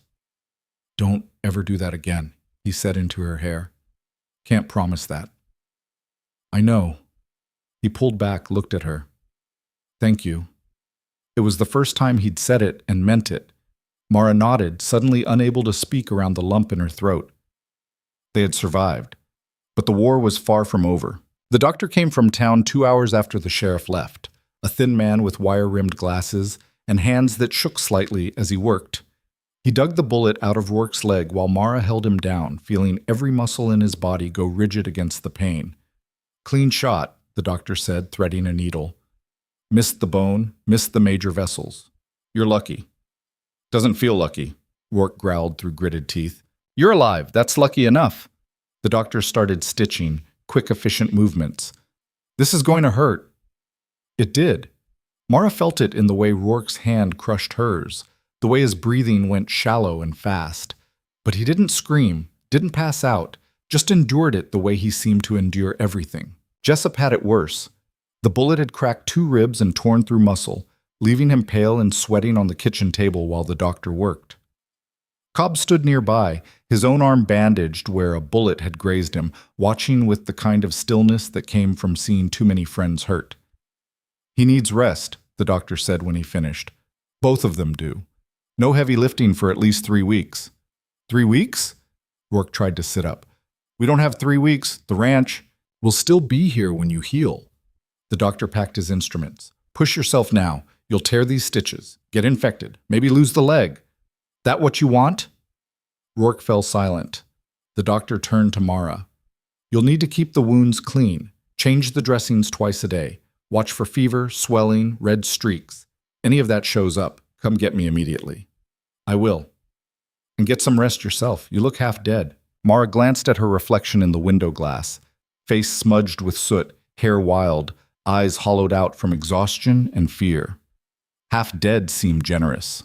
The doctor left with a promise to check on them in a few days, and Mara was left with 2 injured men, a damaged ranch, and the certainty that Crane wouldn't stay quiet for long. She started with the immediate problems. Got Jessup settled in the downstairs bedroom where he wouldn't have to navigate stairs. Made sure Rourke's leg was elevated, packed with ice from the cellar. Fed Cobb something hot because he looked like he'd collapse if someone didn't make him stop moving. Then she went outside and assessed the damage. The barn was a total loss this time. What had survived the first fire was gone now, just charred timber and ash. 3 chickens dead. 1 horse injured, though not seriously. Fences down in 2 places. Bullet holes everywhere, pockmarking the house like a disease. She stood in the middle of it all, feeling the weight settle on her shoulders. Rourke couldn't work. Jessup couldn't work. That left her and Cobb to keep everything running while also watching for Crane's next move. It should have felt impossible. Instead, it felt clarifying. She found Cobb in the tool shed, sorting through what could be salvaged. We need a plan, she said. I'm open to suggestions. We can't rebuild the barn, not yet. But we can patch the house, fix the critical fences, make sure the animals are secure. She counted on her fingers. Water first, then shelter, then defense. In that order? In that order. Without water, everything else dies. Without shelter, winter kills us. Without defense, Crane finishes what he started. Cobb studied her for a moment. When'd you get so practical? When I stopped having the luxury of being anything else. She grabbed a hammer. Come on. Daylight's burning. They worked until her hands bled and her back screamed. Patched the worst holes in the house. Fixed the water pump that had taken a bullet through the mechanism. Rounded up the scattered cattle that hadn't wandered too far. Fed the animals, checked on the injured horse, reinforced what was left of the barn's foundation so it wouldn't collapse completely. Mara moved through it all in a kind of trance, her body operating on instinct while her mind stayed sharp and focused. She'd learned this rhythm over the months, the way work could save you from thinking too much, from feeling too much, from acknowledging just how close to the edge you really were. When darkness fell, she made dinner from what they had. Beans, dried meat, bread that was going stale but still edible. She brought Rourke his plate and found him trying to stand on his injured leg. "What are you doing?" "Trying to see if I can walk." The doctor said, "I know what he said." Rourke grimaced, putting weight on the leg. It held, barely. "But we don't have time for me to be useless." "You're not useless. You're healing." Mara set the plate down. "Sit. Eat. Let me handle things for a few days." "You can't do it all yourself." "Watch me." He sat reluctantly. "You're as stubborn as I am." "I learned from the best." They ate in silence, the way they often did, but it felt different now. Like something had shifted in the space between them, some invisible boundary crossed during the chaos of the attack. Mara couldn't name it, didn't try, just felt it settling into her bones like cold weather or hunger, something that became part of the landscape. "Thank you," Rourke said quietly, "for riding into town, for getting the sheriff, for not running when you had the chance." "Where would I run to?" "Anywhere. Anywhere would have been safer than here." Mara met his eyes. "I'm done running, done being the person things happen to. If I'm going to die, it'll be fighting for something that matters." "And this matters? A broken-down ranch in the middle of nowhere?" "It matters to me, and apparently it matters to you." She stood, collecting the empty plates. "That's enough." Rourke caught her wrist as she passed, his grip gentle despite the calluses. "Mara." She stopped. "If something happens to me, don't. Listen, if something happens, the ranch is yours.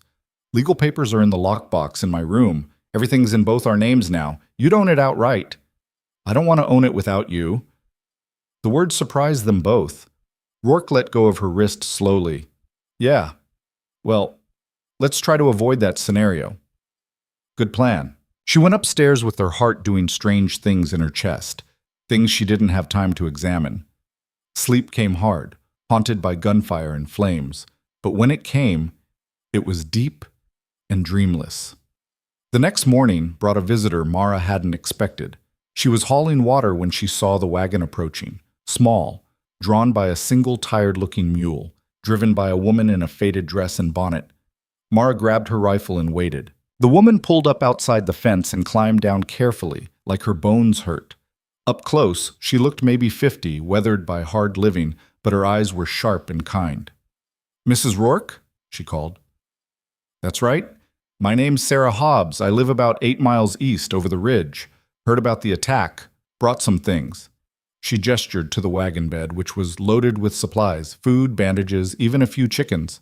Mara lowered the rifle. "Why?" "Because Ezek Crane is a cancer on this territory, and I'm tired of watching good people get run off their land." Sarah's jaw set. "My husband stood up to him 5 years back. They found him in a ravine with a broken neck. Sheriff called it an accident." "I'm sorry." "Don't be sorry. Be smart, and take the help when it's offered." Sarah started unloading. "I've got 3 sons, all grown, all good with rifles. They'll come by twice a week to help with the heavy work until your men are back on their feet." "We can't pay." "Didn't ask for pay. Asked for someone to finally stand up to that bastard and not back down." She handed Mara a sack of flour. "You and your husband did that. Least I can do is help you survive it." Over the next hour, 3 more wagons arrived. Neighbors Mara hadn't known existed, people scratching out lives on equally hard land, all bringing what they could spare. Food, tools, labor, solidarity. "Crane's made enemies," a grizzled rancher named Tom Winters explained. "But we're all too scared or too small to fight him alone. You two, though, you drew blood. You showed it's possible." "We barely survived," Mara said. "Surviving's more than most manage." Tom tipped his hat. "You need anything, you send word. We'll come." When they finally left, the ranch looked less like a battlefield and more like something that could be rebuilt. Mara stood in the yard, surrounded by donated supplies, feeling something she hadn't felt in a long time. Hope. Rourke watched from the porch, his injured leg propped up. "Didn't see that coming." "Me neither. Guess we're not as alone as we thought." "Guess not." But hope was a dangerous thing out here. It made you careless, made you forget that people like Crane didn't quit just because they lost 1 round. The reminder came 3 days later. Mara was mending fence with Cobb when she saw the smoke on the northern horizon, thick and black, too much to be a campfire. They rode toward it and found the Hobbs homestead burning, the house and barn both engulfed, nothing salvageable. Sarah stood in the yard with her 3 sons, watching their lives turn to ash. Crane's men came this morning, she said, her voice empty. Said this is what happens to people who help his enemies. Said we're lucky they didn't burn us too. Mara's hands clenched into fists. Where are they now? Gone. Rode north, back toward Crane's land. Sarah finally looked at Mara. I'm sorry. I thought we could help. I didn't think he'd... This isn't your fault, isn't it? Sarah's laugh was bitter. We stood up, and this is what we got. Same thing that'll happen to anyone else who tries. No. Mara's voice came out harder than she intended. This is what happens when we fight back halfway. We hit him, he hits back harder, we defend, he escalates. It's a pattern, and it won't stop until someone breaks it. How do you break it? Mara looked at the burning house, at the family who'd lost everything for trying to do the right thing, and felt something cold and final settle in her chest. By ending it, she said. When they got back to the ranch, Mara found Rourke attempting to walk without his cane, sweating through his shirt from the effort. Hobbs' place is gone, she said. Crane burned them out for helping us. Rourke's jaw tightened. Anyone hurt? No. But they lost everything. She dropped into a chair. This has to stop. I know? No, you don't understand. It has to stop. Not eventually, not after we rebuild, not when we're stronger. Now. Because every day we wait, he hurts someone else, and I won't have that on my conscience. What are you suggesting? Mara met his eyes. I'm suggesting we go after Crane directly. Not his cattle, not his men. Him. That's suicide. Maybe. Or maybe it's the only way this ends without everyone we care about getting destroyed in the crossfire. She leaned forward. You said it yourself. We can't win a straight fight, so we don't fight straight. We do what he doesn't expect. Which is? We walk right up to his front door and kill him. The words hung in the air like gun smoke. Rourke stared at her like he was seeing someone he didn't quite recognize. You're serious. Completely. He's got guards. Security. We'd never make it past the gate. We would if we went at night, if we planned it right, if we were willing to do whatever it took. Mara's voice didn't waver. You've killed before. So have I, probably, during the attack. What's one more if it saves everyone else? It's murder. Cold-blooded murder. No, it's war. And in war, you take out the enemy commander. She stood. You don't have to come. I'll do it myself if I have to, but I'm done playing defense. I'm done watching good people suffer because we're too afraid to do what needs doing. Rourke was quiet for a long time. Then, when? Soon. Before he moves again, before he burns out anyone else. She paused. And before you heal enough to stop me. I'm not going to stop you. I'm going with you. He pushed himself up, testing the leg. But we do this smart. We plan every detail. And we don't tell anyone else. Not Cobb, not Jessup, nobody. If this goes wrong, they can honestly say they didn't know. Agreed. They spent the next 2 days planning in whispers, working out the approach, the timing, the contingencies. Rourke drew maps from memory, marking guard positions, shift changes, the layout of Crane's house. Mara studied them until she could walk the route in her sleep. There's a servant entrance on the east side, Rourke explained. It's watched, but not as heavily as the main gates. We go in just after midnight during the shift change. 60 seconds where there's confusion, gaps in coverage. And once we're inside? Crane's bedroom is on the second floor, north corner. He sleeps alone. His wife left him years ago, couldn't stomach what he'd become. Rourke traced the path with his finger. We get in, we finish it, we get out. Fast and quiet. What if he's not alone? What if he has guards in the room? Then we improvise. But Mara, he looked at her. Once we do this, there's no going back. We'll be murderers in the eyes of the law.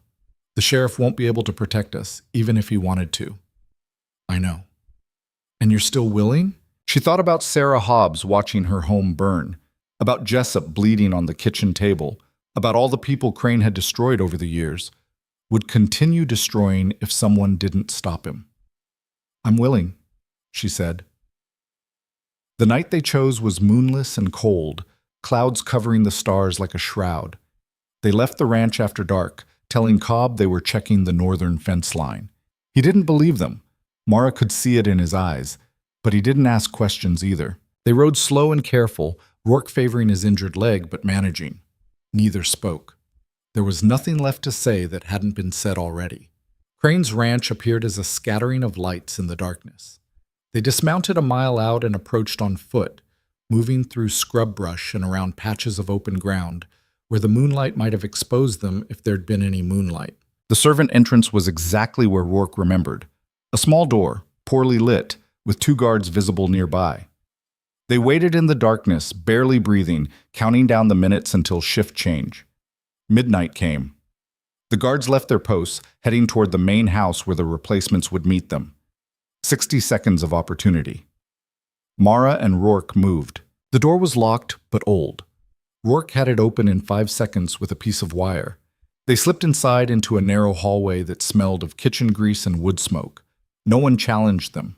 They found the stairs and climbed, each step a small eternity, every creak of the wood like a gunshot in the silence. The second-floor hallway was dark, doors closed, no sounds of life. Crane's room was where Rourke said it would be. They paused outside the door. Mara's heart was hammering so hard she could feel it in her teeth. This was it. The moment everything changed, Rourke tried the handle. Unlocked. He pushed the door open slowly. The room was empty. Not just empty. Abandoned. The bed was made, but clearly unused. No personal items, no clothes, nothing that suggested anyone had slept here recently. "He's not here," Mara whispered. "I can see that." They searched the room quickly, looking for any indication of where Crane might be. Mara found it in a desk drawer, a telegram dated 2 days ago. "Arriving Canyon Creek tonight. Deal pending. Return when complete." E.C. Canyon Creek, a mining settlement 40 miles north. Crane wasn't even in the territory. "We came here for nothing," Mara said, the words tasting like ash. "Not nothing. We know he's not here. We know his security isn't as tight as he pretends." Rourke pocketed the telegram. "And we know he'll be back." "When?" "Telegram's 2 days old. Could be any time." Footsteps in the hallway froze them both. Mara and Rourke pressed against the wall on either side of the door, weapons ready. The footsteps came closer, stopped right outside. The door opened. A young man entered, carrying a lamp, clearly not expecting to find anyone. His eyes widened when he saw them. Rourke moved fast, grabbing the man and covering his mouth before he could shout. "Be quiet, and you live. Make noise, and you die. Nod if you understand." The man nodded frantically. "Where's Crane?" Rourke uncovered his mouth slightly. "Canyon Creek," the man gasped. "He left 3 days ago. Won't be back until next week." "Anyone else in the house?" "Just guards." "And the staff?" "Please, I don't want trouble." Rourke knocked him out with a quick blow to the temple. The man crumpled. "We need to leave," Mara said. "Now!" They ran. Down the stairs, through the hallway, out the servant entrance. Behind them, shouting erupted as someone found the unconscious man. Gunshots cracked the night air. Mara and Rourke sprinted for the horses, bullets kicking up dirt around them. They mounted and rode hard, pushing the horses to their limits, not looking back. They didn't slow down until they were 5 miles out. The ranch lights long disappeared behind them. "That was close," Rourke said, breathing hard. "Too close." Mara's hands were shaking. "We almost got caught for nothing." "Not nothing. We tried. That counts." "Does it?" She could hear the bitterness in her own voice.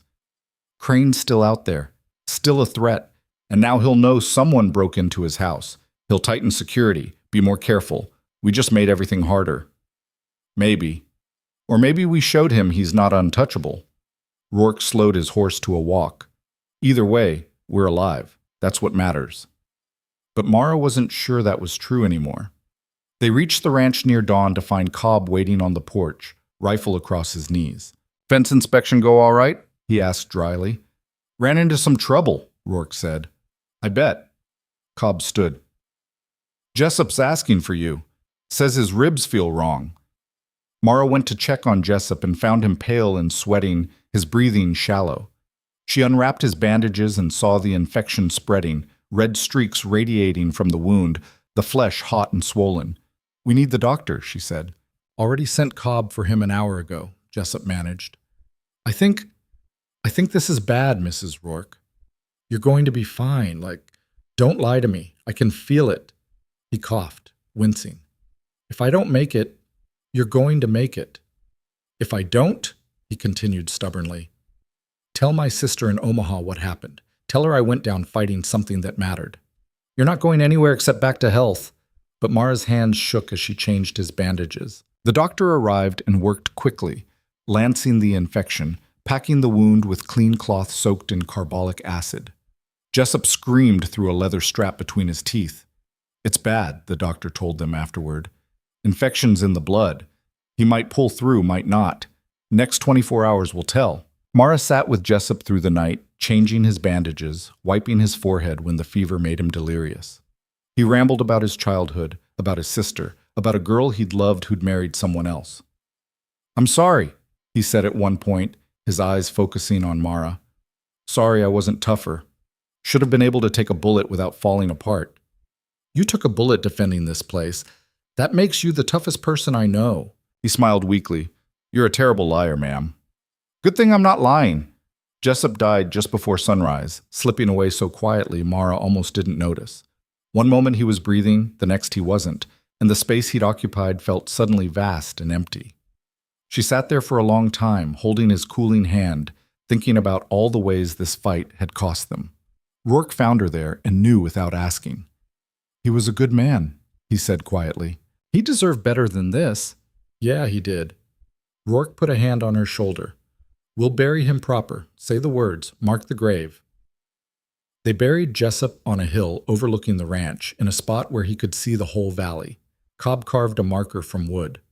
Mara picked wildflowers to lay on the fresh earth. He was loyal, Rourke said, standing at the grave. Brave. The kind of friend you hope for and rarely find. This land is better for having known him, and we're worse for having lost him. It wasn't much of a eulogy, but it was honest. That night, Mara sat on the porch and stared at the grave marker barely visible in the darkness. Another person dead because of Crane. Another life extinguished in this pointless war. Rourke joined her, his legs still bothering him but healing. You're thinking about going after him again, he said. I'm thinking about ending this, one way or another. He killed Jessup. Maybe not directly, but his bullet, his attack, his war. That's on him. She looked at Rourke. And I'm going to make him answer for it. We'll make him answer for it. Together. You can barely walk. I'll manage. He sat beside her.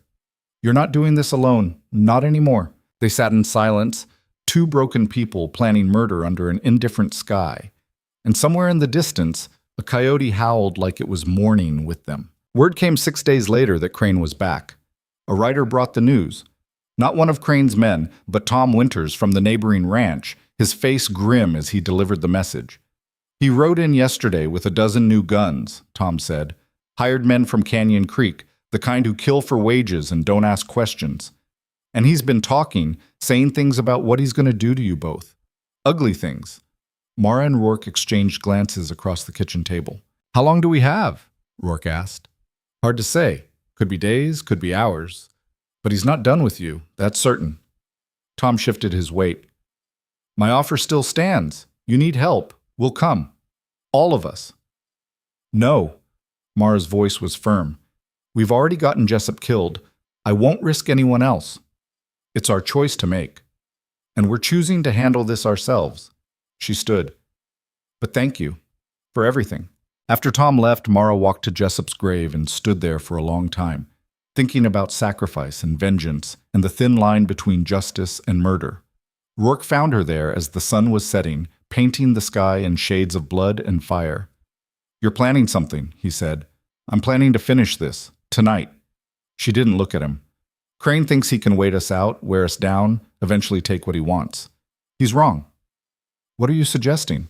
I'm suggesting we don't wait for him to come here. We go to him, now, while he's comfortable, while he thinks he's safe. Mara turned to face Rourke. We end this the way it should have ended 6 days ago. My leg's better, but I'm not back to full strength yet. Then I go alone. The hell you will. Rourke's jaw set. We're partners. We do this together or not at all. Mara studied his face. The scars, the lines carved by hard years, the eyes that had seen too much death and still chose to keep fighting. You know this is probably suicide. I've made peace with that. Have you? No, but I'm doing it anyway. He took her hand, something he rarely did, their fingers interlacing. Whatever happens tonight, I want you to know, I don't regret any of this. The marriage, the fight, bringing you here. Even if it ends badly, it was worth it. Mara felt something crack open in her chest, something she'd kept locked tight for so long she'd forgotten it was there. Why? Because you reminded me what it feels like to be alive instead of just surviving. Because you didn't break when everything tried to break you. Because... He stopped, searching for words. Because you matter. To me. More than I expected. She squeezed his hand. If we die tonight, I need you to know. I've never trusted anyone the way I trust you. And I've never felt less alone than I have here, with you, even with everything falling apart around us. They stood there in the fading light, two people who'd found each other in the worst circumstances and somehow built something worth defending. Let's not die then, Rourke said finally. Agreed, but if we do, we go down swinging. They prepared with this kind of meticulous care that comes from knowing there won't be second chances. Checked every weapon, loaded extra ammunition, planned 3 different approaches depending on what they found when they arrived. Cobb tried to argue his way into coming with them, but Rourke shut him down. Someone needs to stay here, guard the place. If we don't come back, it's yours, all of it. Papers are in the lockbox, signed and witnessed. Rourke gripped Cobb's shoulder. Live better than we did. That's all I ask. You're coming back, Cobb said stubbornly. Probably not, but hope's free. They left just after midnight, riding under a sky so clear the stars seemed close enough to touch. The temperature had dropped hard, frost forming on the grass, breath misting in front of their faces. Neither spoke during the ride. There was nothing left to say that hadn't been said already. They were committed now, locked into a course that would end with someone dead. Crane or them? Maybe all 3. Crane's ranch appeared as a constellation of lights in the darkness. More than usual, Mara noticed. He'd increased security after their first attempt, just like she'd predicted. They dismounted a mile out and approached on foot, moving slowly through the darkness, watching for patrols. 2 guards passed within 20 yards of where they crouched in the scrub brush, talking about cards and women and how much they were getting paid. Crane's spooked, one said. Got men on double shifts, personally checking the locks every night. Someone really got under his skin. Heard it was Rourke's wife, crazy woman, from what they say. Cursed or touched or something. Whatever she is, she's got balls. Breaking into the boss's house like that. Mara smiled grimly in the darkness. Good. Let them be afraid. They waited for the patrol to pass, then moved closer. The house loomed ahead, every window lit, guards visible on the porch and at the corners. Getting in the way they had before would be impossible. We need a distraction, Mara whispered. What kind of distraction? She pointed to the barn on the south side of the property. Fire. Everyone rushes to save the horses. We slip in through the confusion. That's a lot of innocent animals. We'll open the stalls first, give them a chance to run. She met his eyes. Unless you have a better idea. He didn't. They circled wide, approaching the barn from the blind side. 2 guards stood watch, but they were focused on the house, not the barn. Mara and Rourke moved like shadows, closing the distance in heartbeats. Rourke took the first guard from behind, a hand over his mouth, a knife between his ribs, quick and quiet. The man died without a sound. Mara hesitated with the second guard, her knife raised, looking at the back of his head and thinking about what it meant to kill someone in cold blood. The guard turned. His eyes widened. His mouth opened to shout. Mara drove the knife into his throat before conscious thought caught up with instinct. Blood sprayed hot across her hands. The guard made a wet choking sound and crumpled. She stood there, shaking, staring at what she'd done. Mara, Rourke's voice cut through the shock. Stay with me.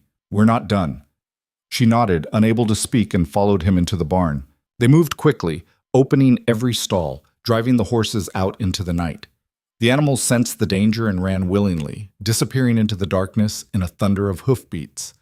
Then Rourke set the fire. It caught fast, feeding on dry hay and old wood. Within minutes, flames were climbing the walls, smoke billowing into the night sky. Shouting erupted from the house. Men poured out, running for the barn, for the well, for anything that could stop the blaze from spreading. Mara and Rourke ran for the house in the chaos, slipping through the front door while everyone else was running out. Inside was pandemonium, servants rushing around, guards shouting orders, smoke beginning to seep through the walls. They found the stairs and climbed. Second floor, north wing, Crane's bedroom. The door was locked this time. Rourke kicked it open. Ezek Crane sat at his desk, a revolver in his hand, pointed directly at them. He didn't look surprised. He looked like he'd been waiting. "Wondered when you'd try again," he said calmly.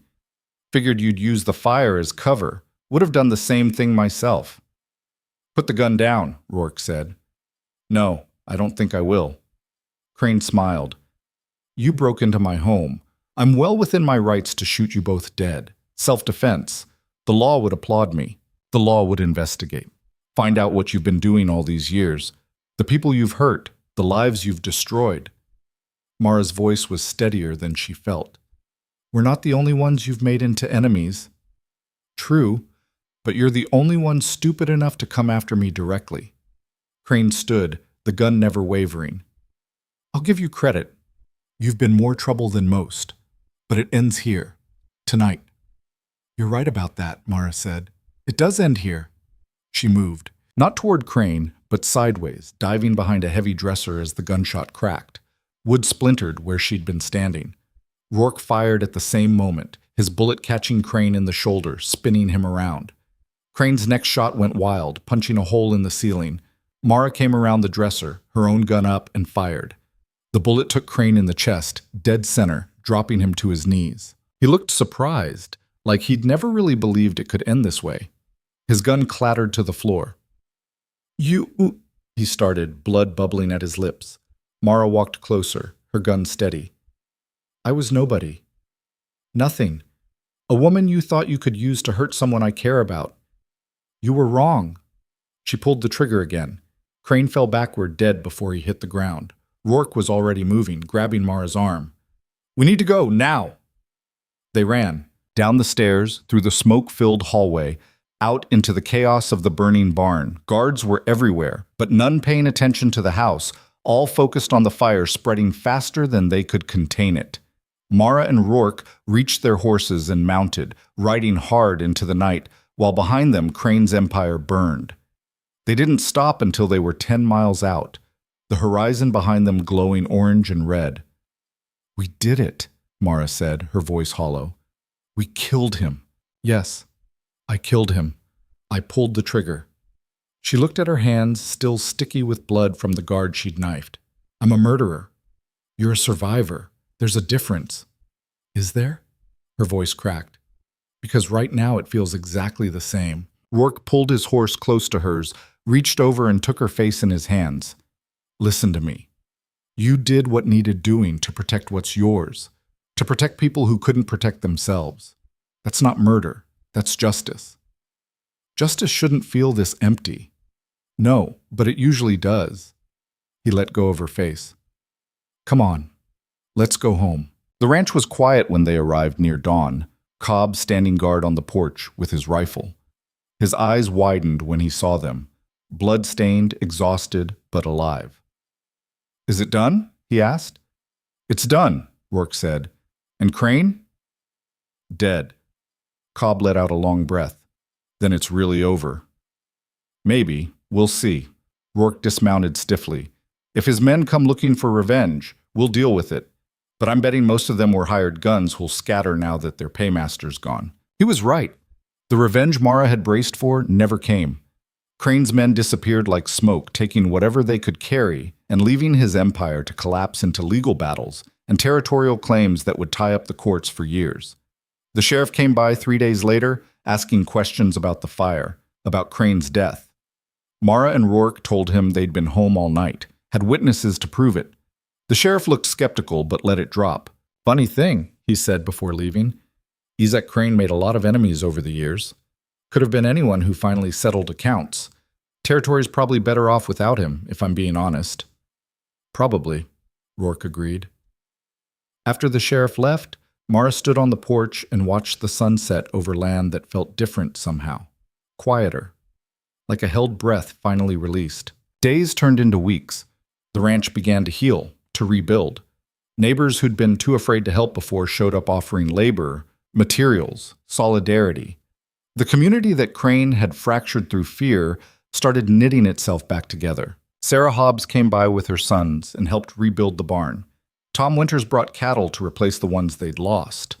Even people from Sundrift, people who'd called Mara cursed and driven her out, showed up with cautious apologies and careful respect. "Heard what you did?" one woman said. "Standing up to Crane like that took courage most of us don't have." Mara didn't know what to say to that, so she just nodded and got back to work. Rourke's leg healed slowly but completely. He worked alongside Mara and Cobb and the rotating crew of neighbors, rebuilding what had been destroyed, strengthening what remained. And somewhere in the midst of all that labor and healing, something shifted between Mara and Rourke. The careful distance they'd maintained collapsed into something warmer, more certain. They didn't talk about it, didn't make pronouncements or declarations.